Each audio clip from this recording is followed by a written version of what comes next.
Hello friends, welcome to my YouTube channel. आज थिला आषाढ़ मास शुक्ल पक्ष रविवार बड़ एकादशी। यही एकादशी रे रवि नारायण व्रत पड़े। यही व्रत केउ वर्ष 5टी, केउ वर्ष 4टी और केउ वर्ष गोटे मध्य पड़ जाए। यही व्रत छोट पिला मानक ठारू आरंभ कर विवाहित नारी किंबा पुरुष करें। चलते फ्रेंड्स, आम घर केमिति रवि नारायण व्रत आम पूजा कर देखा। एठी जामर व्रत व्रत सूता बनाऊँच सेपटे भोगराग धुआ धुई कर सजे रखिदेलु। सजासजी सरला पर नना आसिक पहुँचे। यहाँ होमर ठाकुर घर। आम ठाकुर घर आपण मानक केमिति लगुच निहाती कमेंट माध्यम जनइबे। यापर आम नना आसिक पहुँची गले। पूजा आरंभ। शंख घंटा हुड़हुड़ी रे घर आमर पूरी उठे।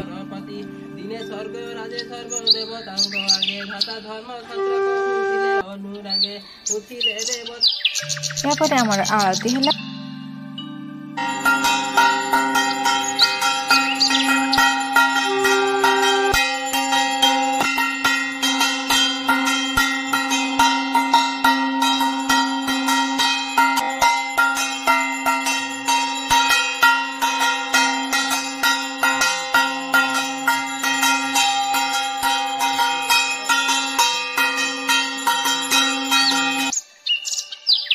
यापर समस्ते आरती नहीं ठाकुर को मुंडिया मारी भोग खाई घर को गलु।